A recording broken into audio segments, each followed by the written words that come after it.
150명 하다가 80명까지 단 7개월 만에 떨어졌거든요.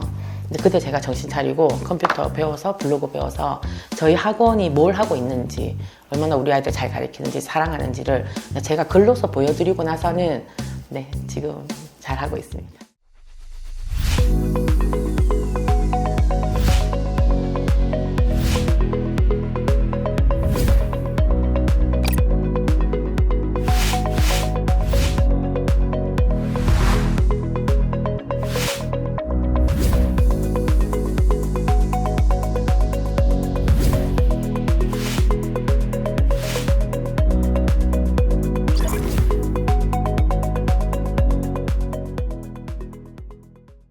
네, 안녕하세요. 안녕하세요. 네, 원장님 자기소개 한번 부탁드립니다. 안녕하세요. 저는 유라에서 엘프학원 수학의 힘 대표 원장 유경아입니다. 반갑습니다. 네, 반갑습니다. 네. 학원 이름을 엘프로 지은 이유가 좀 있으실 것 같아요. 약자인 것 같기도 하고 한번 소개해 주시면 감사하겠습니다. 저는 엘프학원 하기 전에 원래 고등 입시 영어 강사였거든요. 그래서 제가 고등학생을 가르치다 보니까 아이들이 초등학교 때 배워야 되는데 그걸 배우지 못하고 고등학생이 되는 걸 보고 아, 내가 가르쳐야 되겠다 해서 초등부터 시작하는 영어 학원을 차리게 됐어요. 근데 처음 하기 전에 저희 동생이랑 똑똑한 남동생이 있어가지고 그럼 초등학생이 부르기 쉬운 이름을 정해보자 해서 ELF, English Language Foundation이라는 곳인데 영어를 배우는 장소란 뜻도 있고 엘프란 요정의 뜻도 두 개 가지고 있어서 저희가 초등부터 고등까지 가리키는 한국형 학원이거든요.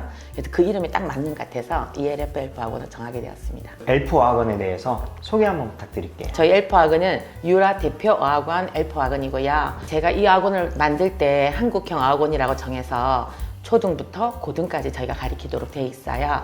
그래서 보통 초등 전문 어학원은 초등만 잘하고 중고등학생이 되면 또 다른 학원을 바꿔야 되고, 근데 저희는 고등 전문 강사였던 제가 이 어학원을 차려서 초등 때는 어학 쪽으로 집중해서 아이가 말하고 자유롭게 영어로 표현할 수 있도록 가르치고 중학교, 고등학교 올라가면 성적까지, 학교 내신 성적까지 책임질 수 있도록 그렇게 가르쳐서 저희 학원은 초등 2학년 때 와서 고등학교 2학년 되는 학생도 있고요. 초등 1학년 때 와서 중3이 되는 너무도 많은 학생이 저희 학원에 있고 초등 1학년 때 와서 중1 되는 학생도 너무 많아서 중학생 때 거의 대부분 완전 가족처럼 6년, 7년, 8년씩 다니고 있는 어학원이에요. 엘프 어학원만의 학원 문화가 또 있다고 들었어요. 네네. 어떤 문화가 있을까요? 네, 저는 영어는 오랫동안 재미있게 공부해서 끝까지 가야 되는 공부라고 생각해서 초등학교 때는 진짜 재밌는 이벤트들을 많이 하거든요.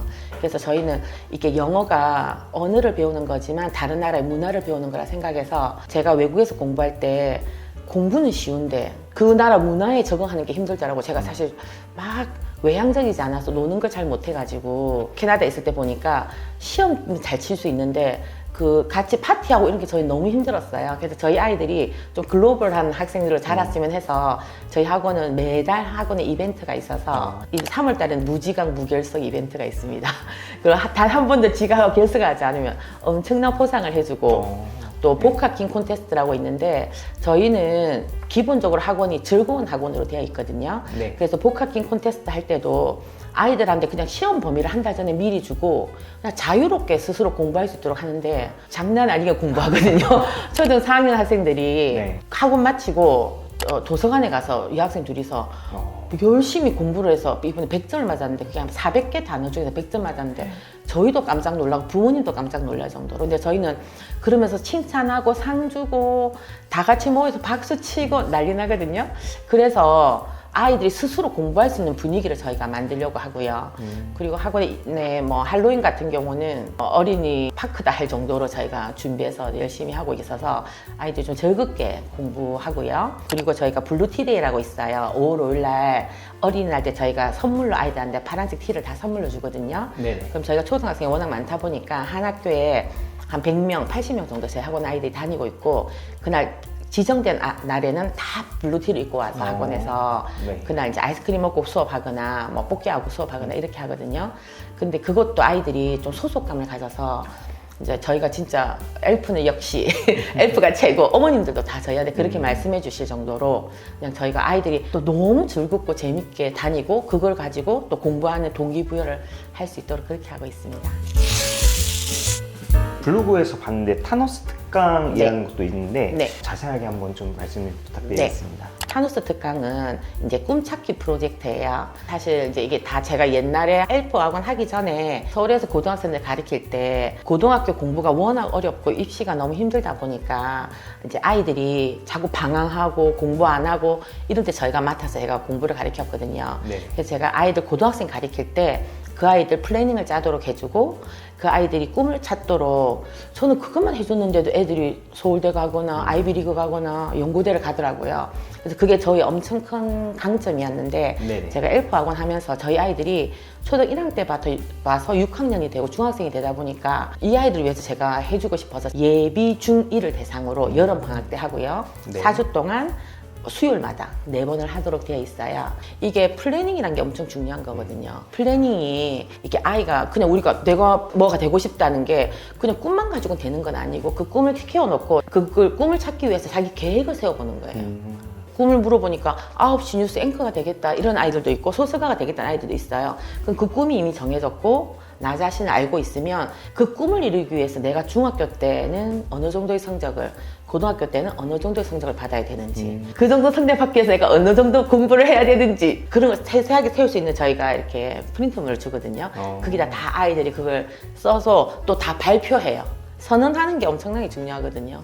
그래서 그걸 선언하고 그렇게 해요. 그래서 진짜 타노스가 저희하고만의 큰 자랑입니다. 학원 창업 전에 그 외국을 좀 많이 돌아다니셨다고 네. 적어주셨는데 네. 어떤 사연이 있었는지 그 다음에 학원 창업까지 하게 된 계기에 대해서 한번 말씀해 주시면 감사하겠습니다. 어렸을 때부터 저희 아빠가 외항선 선원이셨어요. 그래서 배가 너무 커가지고 한국에 들어오지 못하고 홍콩에 와서 아빠가 비행기를 타고 저희 집에 오셨거든요. 근데 저는 늘 외국에 대한 꿈을 가지고 있어가지고 고등학교 졸업하고 대학을 캐나다에 있는 대학에 공부하고요. 외국에 살다 보니까 그게 또 제 적성에 맞기도 하고 외국에 여행도 많이 다니고 그래서 제가 여행 다니면서는 여행 책을 써볼까 할 정도로 그래서 저는 그냥 남들이 가는 뭐 이런 곳 가는 거 정도 갔지만 막 이집트나 남들이 가지 않는 막 이란, 뭐 파키스탄, 뭐 인도 이런 데서 이제 제가 여행 다니다가 이제 인도를 사랑하게 돼가지고 인도에서는 그 티베트님들이 계신 다름살라에서 예. 자원봉사로 영어를 가르쳤거든요.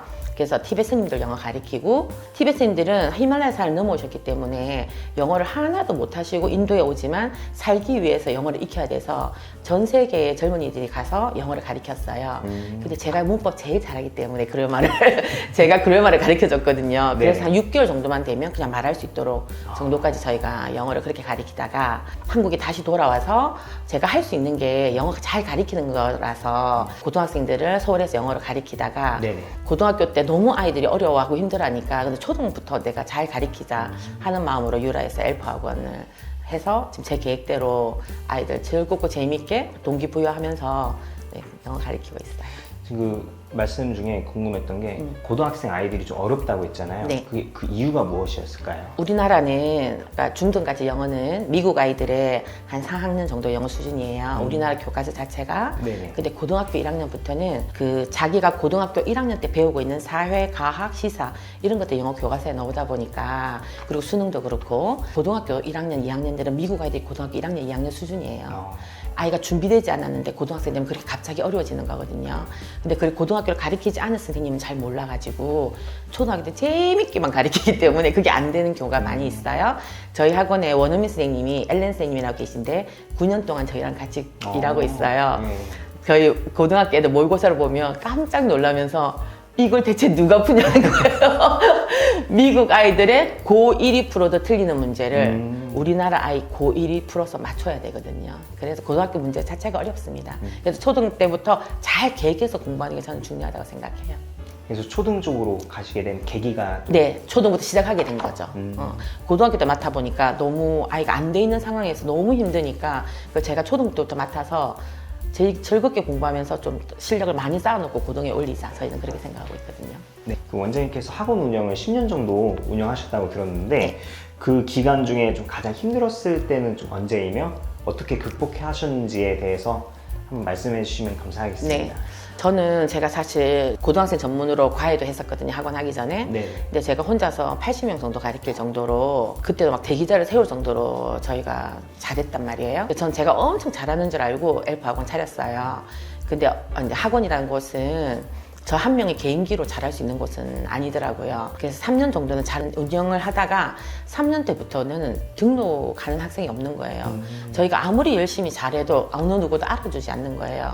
근데 그때 제가 컴맹이었어요. 컴퓨터 전혀 할지 못했거든요. 제가 이 사랑하는 엘프 학원을 하기 위해서 뭘 해야 될까 하니까 온라인으로 블로그를 써서 우리 학원이 잘하고 있다는 거를 우리 학원이 교육을 좀 알려야 되겠다 이렇게 생각하게 돼가지고 근데 그때는 1월 달부터 제가 7월 달가 지금도 생생하게 생각나는데 단 한 명의 신입도 없고 매달 7명, 8명씩 그만두는 학생들이 있었어요. 150명 하다가 80명까지 단 7개월 만에 떨어졌거든요. 근데 그때 제가 정신 차리고 컴퓨터 배워서 블로그 배워서 저희 학원이 뭘 하고 있는지 얼마나 우리 아이들 잘 가르치는지 사랑하는지를 제가 글로서 보여드리고 나서는 네 지금 잘 하고 있습니다.